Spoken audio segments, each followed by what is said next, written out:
안녕하십니까. 소화기관의 건강과 프로바이오틱스에 대해 설명드릴 김정우입니다. 네, 소화기관. 정말 중요하죠. 우리가 먹기 위해 산다라는 생각을 가지고 있는 사람이 있을 만큼 먹는 게 정말 중요한 것 같아요. 먹는 걸로 끝나는 게 아니고 그 소화시켜서 그 소화된 것들이 우리 몸에 흡수도 되고 그리고 배출도 돼야 되는데 그것을 담당하는 게 우리 소화기관. 그 소화기관의 건강, 그리고 프리오바이오틱스의 연관성, 그리고 어떻게 하면 소화기관이 좀 더 건강할 수 있을까에 대해서 오늘 설명을 한번 드려보도록 하겠습니다. 한국인의 장 건강. 여기 보시면 10명 중 3명이 변비 증상을 경험했다. 라고 하는데, 모르겠어요. 제 주변에는 이거보다 더 많은 것 같아요. 이거보다 더 많은 것 같고. 그리고 10명 중 1명 정도가 과민성 대장 증후군을 경험을 했다. 라는 통계가 있어요. 그 왼쪽 밑에 한번 보시면 세계 대장암 발생 상위권 국가에 우리나라가 1위죠. 우리가 솔직히 뭐 김치도 많이 먹고 엄청 그렇게 몸에 안 좋은 거를 먹지 않는 민족이었는데 근데 최근 들어서 엄청나게 많이 먹고 있죠. 예전에는 이렇게 대장암 발병이 높지 않았어요. 근데 최근 들어서 대장암 발병이 계속해서 높아지고 있죠. 그리고 그 옆에 보면 주관적인 장 건강에 대한 인식이 30대 이하 여성 40%가 건강하지 않다. 아니면 잘 모르겠다라는 답변을 할 정도로 거의 절반에 가깝죠. 그런 정도로 장 건강에 대해서 좀 우려스러운 사람들이 많다. 그리고 스스로 변비라고 생각하는 사람이 한 27%, 거의 30%에 육박을 하고, 그리고 원활한 배변 활동과 삶의 질에 관계가 있느냐라고 물었을 때 81% 정도가 있다라고 해요. 그러면 배변 활동을 제대로 한다는 거는 일단 장이 당연히 튼튼해야 되겠죠. 건강해야 될 건데 그 장이 건강하지 않으면 배변 활동뿐만 아니고 여러 가지 문제점이 생기게 됩니다. 일단은 대장암 발병률 저 정도만 봐도 우리의 장 건강이 지금 엄청나게 많이 나빠지고 있구나. 앞으로 더 나빠지지 않게 관리를 해야 되겠구나. 그런 생각을 할 수 있겠죠. 그리고 다음을 보시면 우리나라의 암 발병 남자는 위가 가장 많고요. 그 다음이 폐, 그 다음이 대장, 전립선, 간 이런 식으로 구성이 돼 있고 여자는 유방, 갑상선 그리고 대장이 세 번째입니다. 남자, 여자 모두가 대장이 3위예요. 3위권. 1999년에서 2009년 통계 분석 결과를 보시면 대장암 발생률이 79.3% 증가를 했대요. 엄청나게 빠른 속도로 증가를 하고 있는 거죠. 2009년까지 통계고 지금은 더 증가를 했을 거예요, 아마. 근데 2009년 이후로는 정부에서 여러 그 경각심을 느끼고 대장이 내시경하고 여러 가지 조치를 많이 취하고 있어요. 그래서 지금 예전에 오르던 것처럼 급격하게 오르지는 않지만 아직도 올라가고 있다. 그래서 위암, 대장암, 간암 여러 가지 것들이 소폭 감소 추세인데 대장에 대한 이 경각심을 우리가 가져야 된다라고 하는 걸 알 수 있죠. 소화기계의 건강 문제가 여러 가지가 있어요. 왼쪽에 보시면 식도염, 위염, 위궤양, 만성 소화장애, 과민성 대장 증후군, 유당불내증, 설사, 변비, 염증성 장질환, 악성 신생물이라고 하는 여러 가지 건강 문제, 이게 다 우리 소화기관에 관련된 건강 문제죠. 이런 문제점들이 있는데, 그러면 소화기관 건강에 도움이 되는 영양소가 어떤 게 있을까? 보시면, 비타민 U라고 혹시 들어보셨나요? 저도 비타민 U라는 건 처음 생소한데, 비타민 U라고 해서 메틸 메티오 난설포늄이라고 하는 이름의 이 성분이 있는데 위장 점막을 복구 유지하고 위산 과다 분비 억제 이런 위에 관련된 우리 이 장 건강을 도와준다는 거죠. 요즘에 제 주변에도 위에 문제가 있는 사람들이 상당히 많은 것 같아요. 우리가 식습관이 일단 맵고 짠 거를 많이 먹고 그리고 스트레스가 엄청 많잖아요. 그렇다 보니까 위에 좋은 게 없냐라고 물어보는 사람 어떻게 하면 위가 좀 괜찮냐 그런 걸 물어보는 사람이 상당히 많아요. 저 같은 경우에도 위염 때문에 고생을 몇 년을 하다가 결국 위에 피가 터져서 응급실까지 실려가고는 지금은 좋아졌죠. 그런 사람들이 상당히 많을 건데 이런 비타민 U가 들어있는 이 농작물은 양배추, 브로콜리, 파슬리, 알팔파, 시금치 등 녹색 채소에 들어있다고 해요. 이런 이 비타민 U가 이런 농작물에만 있는 건 아니죠. 오른쪽에 보이는 위로부터 가내기로 듀얼 케어. 우리 이 제품에도 비타민 U가 포함이 되어 있습니다. 그래서 위가 안 좋은 사람들은 이걸 좀 챙겨 드시면 좋을 수 있어요. 그리고 그 밑에 보시면 깻잎과 암에 대한 연관성이 있어요. 피톨이라고 해서 깻잎 안에 들어있는 이 성분인데 위암세포뿐만 아니고 그 외에 여러 가지 암 예방에 상당히 좋다고 해요. 그래서 우리가 깻잎을 평소에 좀 챙겨 먹는 습관.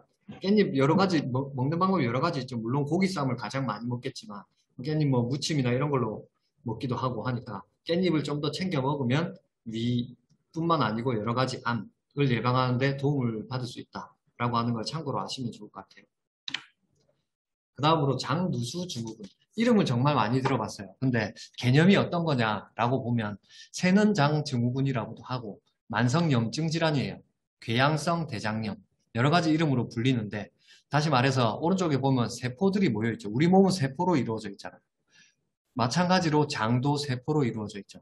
그 여러 개의 세포가 겹겹이 이루어져서 우리 장을 이루고 있는데 그 세포 간에 밀착 접합하도록 해주는 것들이 있어요. 근데 저게 풀어져 버리면 오른쪽에 보시면 우리 장 안에는 대변을 포함해서 여러 가지 안 좋은 성분들도 있잖아요. 여러 가지 안 좋은 유해균들, 그런 것들이 알러지 유발 물질들이 있는데 그게 저 세포 사이에 간격이 벌어지면서 그 사이에 염증이 발생되고 그리고 이 혈관으로까지 타고 들어가게 되는 거죠. 여러 가지 안 좋은 이 염증성 물질들이. 그래서 발생되는 게 장누수 증후군이라고 보시면 돼요. 오른쪽 밑에 보시면 밀착 접합의 손상이라고 되어 있죠. 세포들 사이의 간격이 벌어지면서 장 안에 있는 안 좋은 것들이 우리 세포를 해치거나 아니면 혈관 속으로 타고 들어가서 문제가 생길 수 있다라고 보시면 됩니다. 그러면 이 장누수 증후군을 일으키는 그 문제의 원인이 어떤 것들이 있냐? 첫 번째로 음주 흡연, 그리고 동물성 단백질 섭취, 트랜스지방, 글루텐, 설탕 섭취, 도정된 곡물, 스트레스, 장내 유해균, 중금속이나 환경오염, 그리고 항생제 등의 여러 가지 약물 섭취, 이런 것들이 장누수 증후군의 원인이 될 수 있다. 그뿐만 아니고 이런 것들을 섭취하면 과민성 대장 증후군도 발생할 수 있지만 만성 피로나 두통, 그리고 면역력 저하, 불면증이나 우울감, 그리고 유해산소 증가, 자가 면역 질환까지 아주 여러 가지 다양한 문제점이 발생될 수 있는 모든 근본적인 원인들이 거의 우리의 식습관, 생활 습관에 영향을 받는다라고 하는 거죠.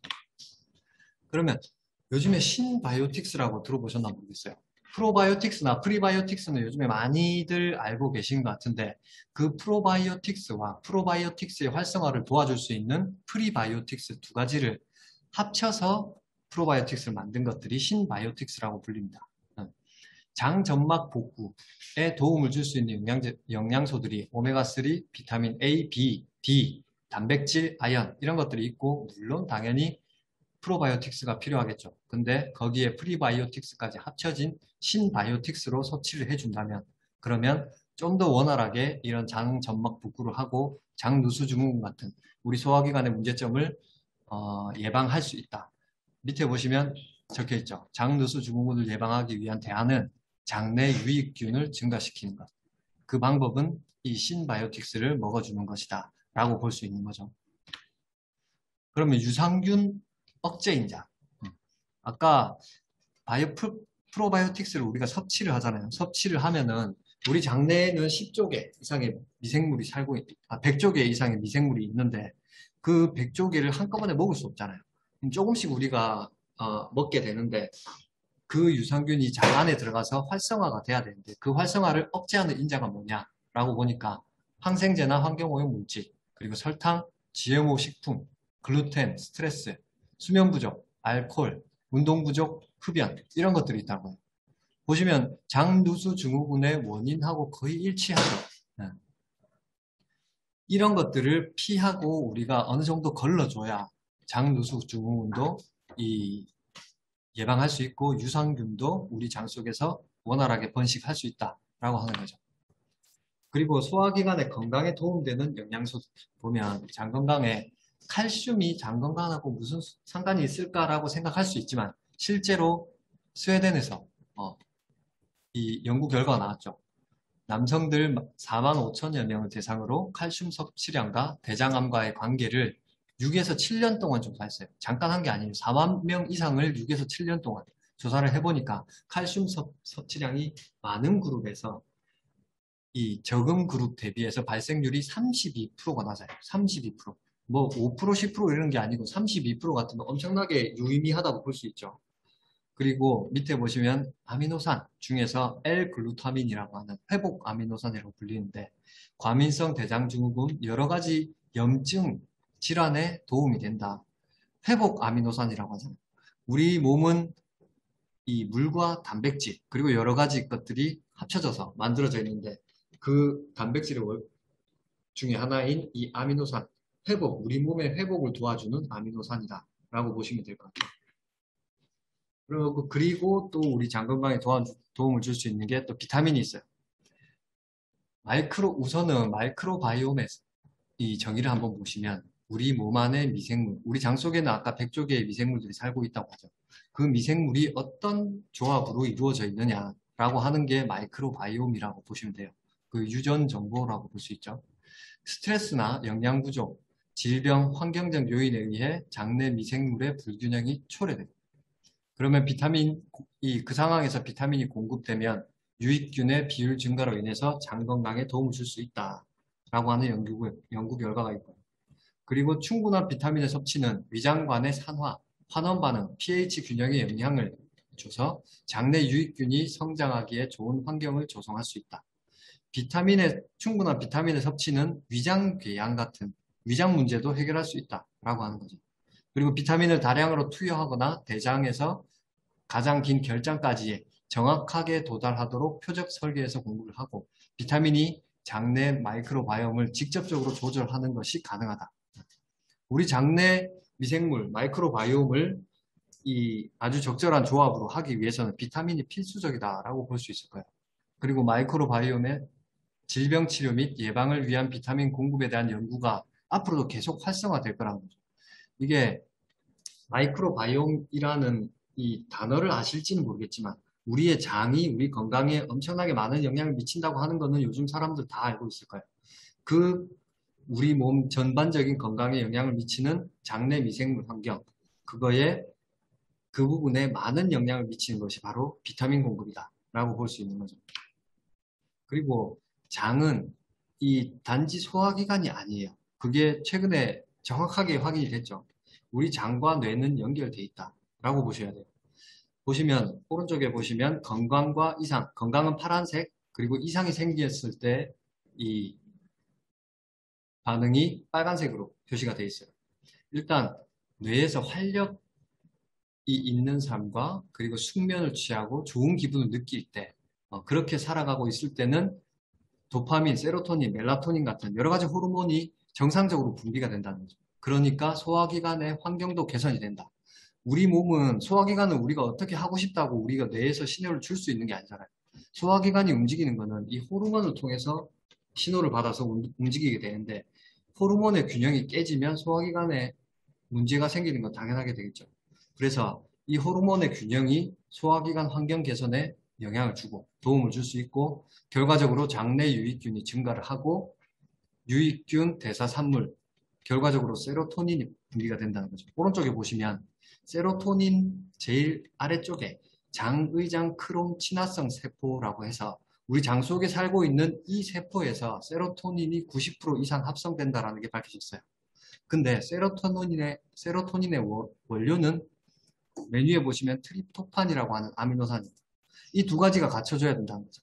장 내에 장의장 크롬 친화성 세포가 많이 분포되어 있어야 하고 거기서 90% 정도 만들어지는데 그 원료가 트립토판이다. 이 두 가지가 갖춰져 있으면 세로토닌이 원활하게 분비가 되는데 이 세로토닌이 뭐냐? 행복 호르몬이라고 하는 거예요. 행복 호르몬. 우리 뇌에서 나는 지금 행복해라고 느끼게끔 만드는 호르몬이 바로 세로토닌인데 이게 장 내에서 90% 이상 합성이 된다라고 하는 거죠. 그래서 결과적으로 또다시 기분이 좋고 숙면도 취하고 활력 있게 생활을 하면서 계속해서 선순환이 일어나는 거죠.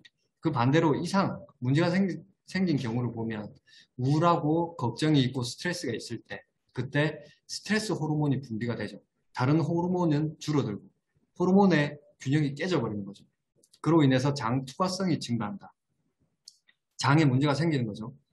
이 장 누수 증후군처럼. 그러니까 장 속에 있는 유해균과 여러 가지 독소들이 우리 체내로 유입이 되고 결과적으로 여러 가지 몸에 염증이 생기고 몸이 안 좋으니까 또다시 우울하고 걱정되고 스트레스를 받고 이런 악순환이 계속된다는 거예요. 그래서 장의 건강도 이 장의 건강이 우리 몸의 전반적인 건강 그리고 우리의 기분까지 다 관장을 한다라고 볼 수 있는 거죠. 지금까지 프로바이오틱스 관련해서 여러 가지 용어들이 계속 나오고 있어요. 보시면 첫 번째로 프로바이오틱스 그리고 프리바이오틱스 이 두 가지는 지금 다 알고 계시죠? 프로바이오틱스는 건강에 도움을 줄 수 있는 살아있는 미생물이 바로 프로바이오틱스예요. 그리고 프리바이오틱스는 뭐 식이섬유, 프락토올리고당, 이눌린 같은 프로바이오틱스의 활성화에 도움을 주는 성분이라고 보시면 되고 신바이오틱스는 이 프로바이오틱스와 프리바이오틱스 두 가지가 합쳐진 시너지 효과를 기대할 수 있는 그런 제품이고 포스트바이오틱스라고 해서 프로바이오틱스의 대사 산물로서 건강에 도움을 줄 수 있는 물질 프리바이오틱스가 우리 몸에 들어가서 대사를 하겠죠. 세포니까. 그 미생물들이 대사를 함으로써 발생되는 대사산물이라고 보시면 돼요. 그것도 마찬가지로 우리 건강에 도움을 줄 수 있다는 게 밝혀졌고 그리고 파마바이오틱스라고 해서 의약을 뜻하는 파마와 프로바이오틱스의 합성어 질병 치료를 위해서 사용되는 미생물, 유익균이라고 보시면 되고 파라프로바이오틱스라고 해서 최근에 좀 밝혀지고 이슈가 되고 있는 부분인데 프로바이오틱스는 살아있는 미생물이라고 했잖아요. 파라바이오틱스는 살균체예요. 죽은 거죠. 죽은 이 미생물도 우리 몸속에 들어가서 긍정적인 영향을 줄 수 있다라고 하는 게 밝혀져서 파라프로바이오틱스라고 하는 것들이 여러 가지 사용이 되고 있어요. 우리 제품 중에도 있죠. 마지막으로 지금까지 소화기관이 우리 건강 그리고 우리 정신세계에 어떤 식으로 영향을 줄 수 있는가에 대해서 알아봤는데 그러면 뭘 어떻게 하면 좋아질 수 있는가에 대해서 말씀을 드리면 우리 뉴트릴라이트의 프로바이오틱스 제품이 있습니다. 밸런스 위드인이라고 해서 아주 여러 가지 엄청나게 많은 미생물들 중에 장내 미생물들 중에 우리 몸에 아주 긍정적인 영향을 줄 수 있는 그런 미생물들을 뽑아서 만들어진 제품이에요. 90호 3개월 분에 105,000원이고요. 그리고 요번에 새로 나온 밸런스 위드인 이뮤니티 요즘에 면역이 엄청나게 강조가 되고 있잖아요. 물론 장 환경이 좋아지면 면역력이 당연히 올라가게 돼 있어요. 근데 거기에 플러스로 여러 가지 면역에 좋은 성분을 추가를 해서 그래서 나온 프로바이오틱스 이 유산균 제품이 밸런스 위드인 이뮤니티라고 해서 1개월분에 46,000원 이런 제품들이 있어요. 이런 제품들을 우리가 알고 왜 이걸 먹어야 하는지 알고 그리고 이 제품들을 꾸준히 섭취하면서 우리 생활 습관을 개선해 나간다면 우리 모두 장이 건강해지고 우리가 활력 있는 삶을 살 수 있지 않을까 하고 생각합니다. 제가 오늘 준비한 건 여기까지입니다. 감사합니다.